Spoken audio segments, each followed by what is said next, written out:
ప్రపంచంలో ఎన్నో దేశాలు ఉన్నాయి, ఎన్నో ప్రాంతాల చరిత్రలు ఉన్నాయి. కానీ మీరెప్పుడైనా డీప్గా ఆలోచించారా?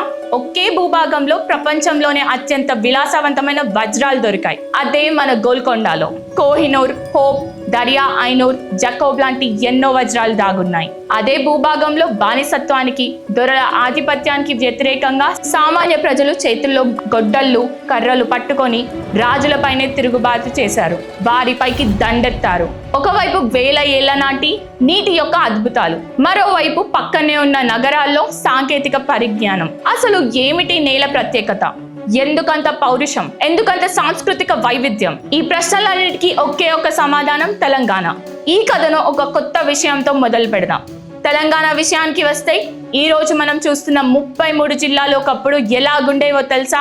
1956వ సంవత్సరంలో ఉమ్మడి తెలుగు రాష్ట్రాలు అంటే ఆంధ్రప్రదేశ్ ఏర్పడినప్పుడు తెలంగాణలోని ప్రాంతాలు కేవలం 9 జిల్లాలు మాత్రమే. దీనికి హైదరాబాద్ నగరం తోడే 10 జిల్లాలైంది. ఆ తర్వాత 1978లో హైదరాబాద్ నుంచి కొన్ని రూరల్ ప్రాంతాలని విడదీసి రంగారెడ్డి జిల్లాను ఏర్పాటు చేశారు. దూరంగా ఉన్న పాలన కేంద్రాలు సామాన్యులకు అందుబాటులో ఉండాలని దసరా పండుగ సందర్భంగా కేసీఆర్ ప్రభుత్వం ఒకేసారి 10 జిల్లాల్ని పెంచి 31 జిల్లాలను పునరావిష్కరించింది తెలంగాణలో. ఆ తర్వాత 2019 ఫిబ్రవరి 17న ములుగు, నారాయణపేట జిల్లాలను కొత్తగా ఏర్పాటు చేయడంతో తెలంగాణలోని మొత్తం జిల్లాల సంఖ్య 33కు చేరుకుంది. ఈ రోజు మనం 2000 ఏళ్ల వెనక్కి వెళ్తే, రాజుల కోటల నుంచి విప్లవ పోరాటాల వరకు, కాకతీయుల శిల్పకళ నుంచి హైదరాబాద్ బిర్యానీ వరకు తెలంగాణలోని 33 జిల్లాల తాలూకా చరిత్రను తెలుసుకుందాం. ఈ కథను మొదలు పెట్టే ముందు మిమ్మల్ని ఒక్క చిన్న ప్రశ్న అడుగుతాను. ప్రపంచంలోనే మొదటిసారిగా రాగి నాణాలను ముద్రించింది ఎవరు? సముద్రాలు దాటి అదే రాగి నాణాలతో సామ్రాజ్యాలని ఏలి ఈజిప్ట్లో వ్యాపారం చేసిన ప్రజలు ఎవరు? వాళ్ళే క్రీస్తు పూర్వం 3వ శతాబ్దానికి చెందిన గోదావరి నది తీరాన వెలిసిన శాతవాహనులు. కరీంనగర్లోని కోటిలింగాల, ధూళికట్ట కేంద్రాలుగా పాలించిన శాతవాహనులు ఈ నేలకు నాణేల వ్యాపారాన్ని, ప్రకృతి సాహిత్యాన్ని పరిచయం చేశారు. ఉదాహరణకు ఒక రాజు గత సప్తశతి అనే గ్రంథాన్ని రాసి ఈ నేల సాహిత్య భాషాన్ని ప్రపంచానికి చాటాడు. గౌతమిపుత్ర శాతకర్ణి లాంటి ప్రసిద్ధి చెందిన రాజులు ఈ నేలను ఏలారు. ఆ తర్వాత విష్ణుకుందినులు, వేములవాడ చాళుక్యులు, నాగునూరు చాళుక్యులు ఈ నేలను పలకరించారు. కీసరగట్టులోని గుహలు, వేములవాడలోని రాజరాజేశ్వర స్వామి గుడి, బమ్మనపోతన పురాతన నిలయాలు, కొండగట్టు ఆలయ చరిత్రలు ఈ కాలంలోని నిర్మాణమే. కానీ తెలంగాణ గుండె చప్పుడుగా మెచ్చిన మొదటి సువర్ణ అధ్యాయం మాత్రం కాకతీయులతోనే మొదలైంది. ఆలోచించండి, ఎటువంటి మైక్లు లేవు, క్రెయిన్స్ లేవు, కంప్యూటర్ డిజైన్స్ లేవు, మోడర్న్ మెషినరీ అస్సలే లేదు. అదే కాలంలో ఒక్క గుడిలోని ఇటుకలు నీళ్లలో తేలడం సాధ్యమా? భూకంపాలు వచ్చినా చెక్కు చెదర్ని పునాదులు వేయడం సాధ్యమా? కాకతీయులు దాన్ని సాధ్యం చేసి చూపించారు. రుద్రదేవుడు, గణపతి దేవుడు, ప్రతాపరుద్రుడు మరియు భారతదేశ చరిత్రలోనే అత్యున్నత ధైర్య సాహసాలున్న మహారాణి రాణి రుద్రమ్మదేవి పాలనలో ఓరుగల్లు విశ్వవిఖ్యాతమైంది. వరంగల్లోని కాకతీయ తోరణం, 1000 స్తంభాల గుడి, భద్రకాళి గుడి మరియు శిల్పి పేర్లు ప్రపంచ వారసత్వ సంపదగా గుర్తింపు పొందిన రామప్ప దేవాలయం.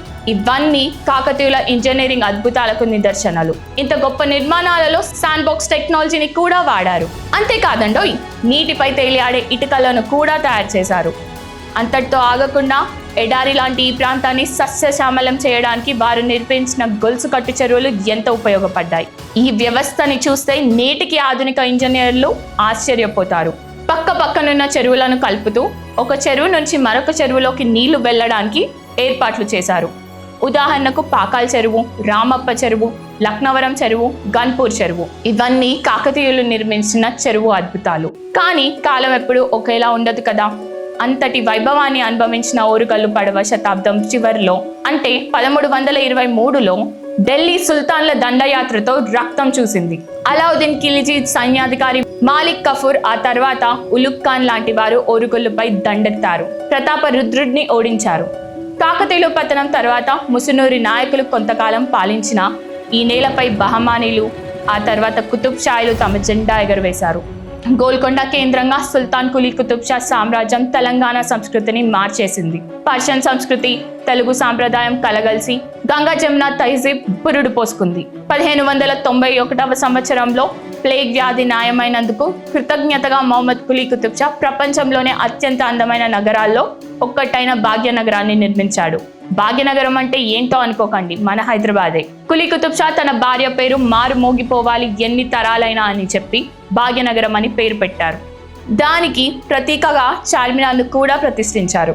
ఆ రోజుల్లోనే గోల్కొండ కోటలో దొరికిన కోహినూర్, హోప్ లాంటి వజ్రాలు ప్రపంచాన్ని ఆకర్షించాయి. అసలు కోహినూర్ డైమండ్ ప్రత్యేకత ఏంటి? కోహినూర్ వజ్రం మన భద్రకాళి అమ్మవారి గుడిలో తన ముక్కు పుడకగా ఉండేది. దాన్ని తీసుకెళ్లి ఎక్కడో లండన్ మ్యూజియంలో ఉంచారు. భక్త రామదాసు కంచర్ల గోపన్న భద్రాచలం గుడి కట్టించింది. తనిష ఆలయ ఉన్నతికి తోడ్పడింది ఈ కాలంలోనే. అక్కన్న మాదన్న ఇద్దరు రాజ్యపాలనలో ముఖ్య పాత్రలు పోషించారు. గోల్కొండ కోట తలుపులను కట్టించడానికి మొఘల్ చక్రవర్తి ఔరంగజేబ్కు 8 నెలల సమయం పట్టింది.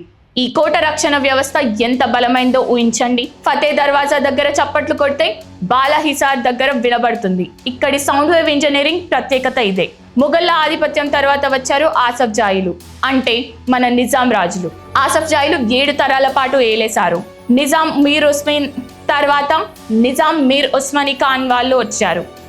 వారి కాలంలోనే ఆధునిక హైదరాబాద్ రూపుదిద్దుకోవడానికి ఉస్మానియా విశ్వవిద్యాలయం, ఉస్మానియా ఆసుపత్రి, అసెంబ్లీ భవనం, high court, state bank, HSRC railways, Nizam Sagar project వంటివి ఎన్నో నిర్మించారు.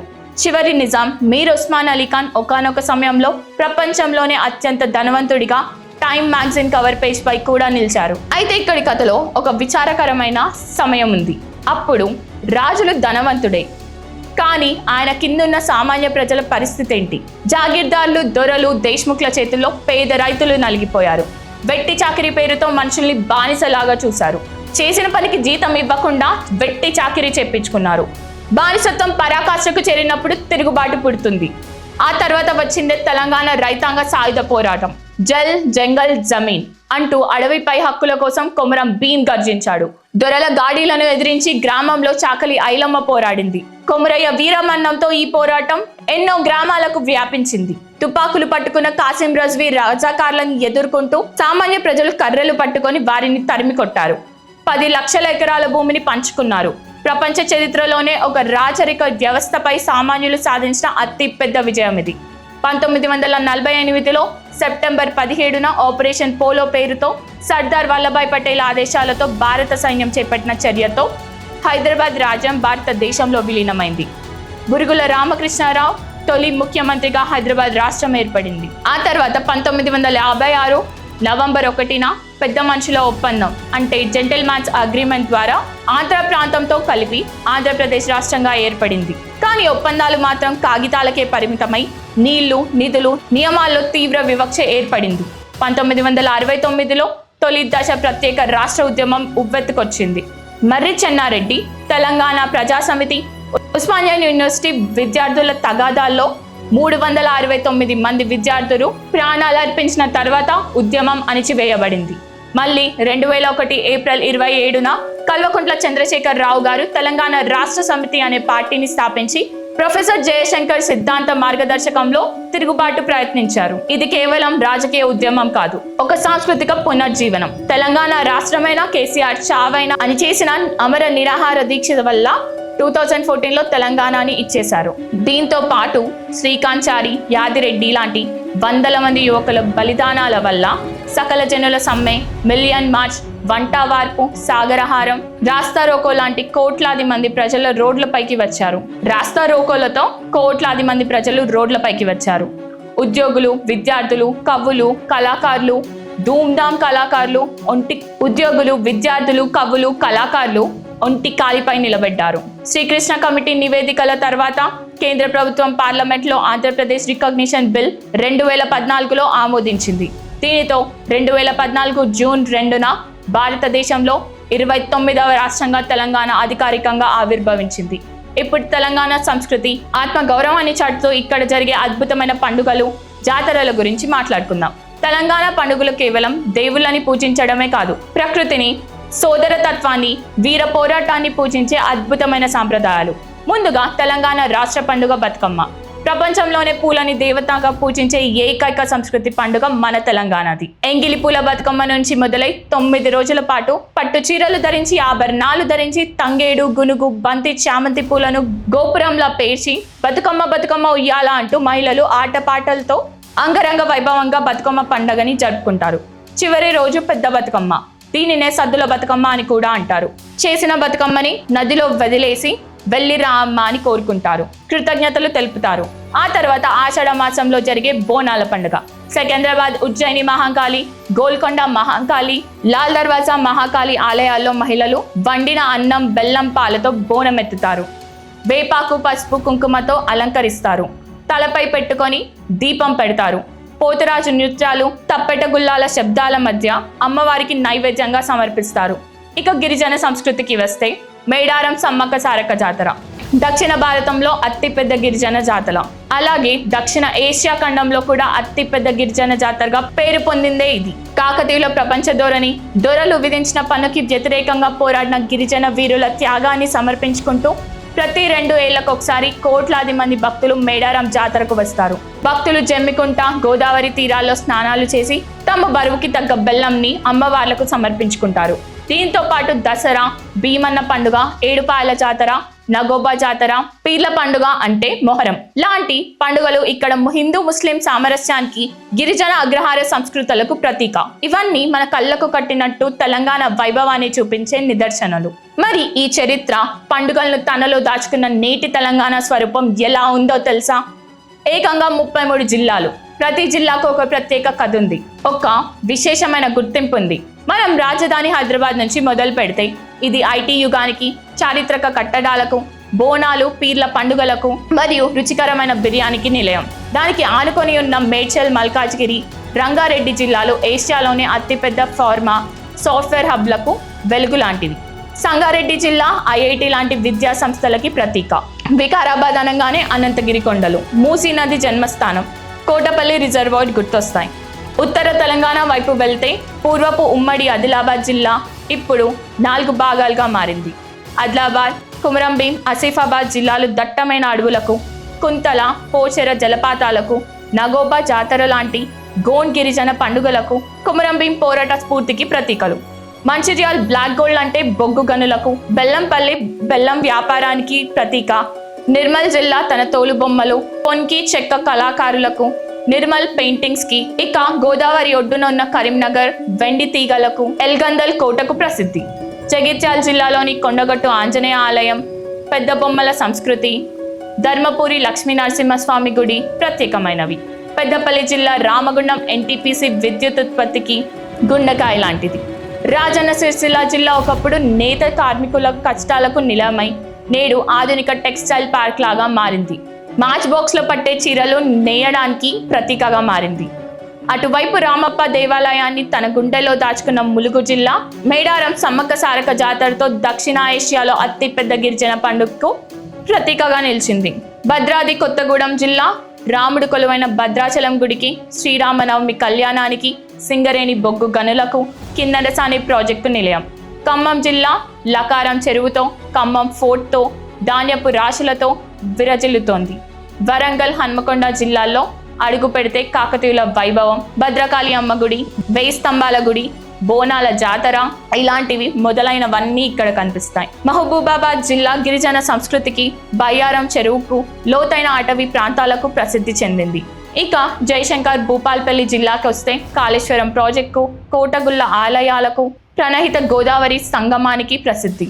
దక్షిణ తెలంగాణ వైపు వస్తే పూర్వపు మహబూబ్ నగర్ నేడు పాలమూరు పౌరుషాన్ని, పిల్లమరి చెట్టు గొప్పతనాన్ని చాటుతోంది. జోగులాంబ గద్వాల్ జిల్లా శక్తిపీఠమైన అలంపూర్ క్షేత్రానికి, ప్రపంచ ప్రసిద్ధి చెందిన గద్వాల్ చేనేత చీరలకు నిలయం. వనపర్తి జిల్లా ఎన్నో ఏళ్ల కాలం చరిత్ర ఉన్న రాజభవనాలకు, కృష్ణదేవరాయ ప్రభావానికి ప్రసిద్ధి కాగా, నాగర్ కర్నూలు జిల్లా నల్లమల్ల అడవులకు, శ్రీశైలం వెళ్లే ఉత్తర ద్వారానికి, ఆమ్రాబాద్ టైగర్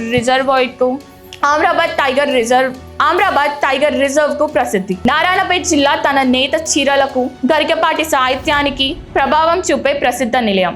ఇక ఆధ్యాత్మిక క్షేత్రాల విషయానికి వస్తే యాదాద్రి భువనగిరి జిల్లా అత్యంత అద్భుతంగా మారిపోతుంది. యాదాద్రి లక్ష్మీ నరసింహస్వామి దేవాలయంలో భువనగిరి ఏకశిల కోటతో అలలారుతోంది. నల్గొండ జిల్లా నాగార్జున సాగర్ ప్రాజెక్టుతో బౌద్ధ వారసత్వ సంపదతో ప్రసిద్ధి చెందుతుంది. సూర్యాపేట జిల్లా ఫణిగిరి బౌద్ధ స్థలాలకు, పిల్లమరి టెంపుల్స్కు. తెలంగాణ మధ్యలో ఉన్న మెదక్ జిల్లా ఏషియాలోనే 2వ అతిపెద్ద మెదక్ క్యాథడ్రల్ చర్చ్కు, ఏడుపాయల దుర్గమ్మ జాతరకు, మెదక్ ఫోర్ట్కు నిలయం. సిద్దిపేట జిల్లా కొమటి చెరువు, రంగనాయక సాగర్ సాంస్కృతిక కార్యక్రమాలు మరియు ఆధునిక మోడల్ గ్రామాల అభివృద్ధికి చిరునామాగా మారింది. కామారెడ్డి జిల్లా ప్రాచీన కోటలకు, నిజాం సాగర్ వ్యవసాయానికి ప్రతీకగా, నిజామాబాద్ జిల్లా ఆలీసాగర్ మల్లారం అడవులతో, ఆర్మూర్ ఎర్రజొన్న పసుపు పంట ఉత్పత్తితో మహారాష్ట్ర సరిహద్దుల్లో తెలంగాణ సంస్కృతిని చాటుతోంది. ఆఖరిగా జనగాం జిల్లా బొమ్మల తయారీకి, పాలకుర్తి సోమనాథుని సాహిత్య వారసత్వానికి, బమ్మరపోతన భాగవతానికి నిలయం అయితే వికసిత పారిశ్రామిక నగరంగా రూపుదిద్దుకుంటున్న యాదాద్రి చోటుప్పల్ పరిసరాల రాష్ట్రానికి సరికొత్త అధ్యాయ వనరుగా మారింది. చూశారుగా, వేల ఏళ్ల క్రితం శాతవాహనుల నాణాలతో మొదలై కాకతీయుల శిల్పకళగా రూపుదిద్దుకొని సుల్తాన్ల కట్టడాలకు వెలిగి, నిజాంల విలాసత్వం చూసి, సామాన్యుల సాయుధ పోరాటంతో రగిలి, బతుకమ్మ, బోనాలు, మేడారం జాతరల సంస్కృతిని చాటి 33 జిల్లాలు వైవిధ్యంతో విరజిల్లుతూ ఈ తెలంగాణ కథను ఎంత అద్భుతంగా చెప్పాయో. ఇది కేవలం ఒక ప్రాంతం యొక్క చరిత్ర మాత్రమే కాదు, సకల జనుల ఆత్మగౌరవ పోరాట చరిత్ర. ఈ నేల ప్రతి అడుగులో ఒక కథ ఉంది, ప్రతి కోటలో ఒక వీరుడి త్యాగం ఉంది, ప్రతి చెరువులో ఇంజనీరింగ్ అద్భుతం ఉంది. ఈ చారిత్రక ఘనతను కాపాడుకుంటూ ముందుకు సాగడమే మనం ఈ నేలకు ఇచ్చే నిజమైన నివాళి. జై తెలంగాణ, జై హింద్. ఈ వీడియో కనుక మీకు నచ్చినట్టయితే ఇప్పుడే లైక్ చేయండి, షేర్ చేయండి మరియు మన భారత ఆవాస్ న్యూస్ ఛానల్ని సబ్స్క్రైబ్ చేసుకోండి. ధన్యవాదాలు.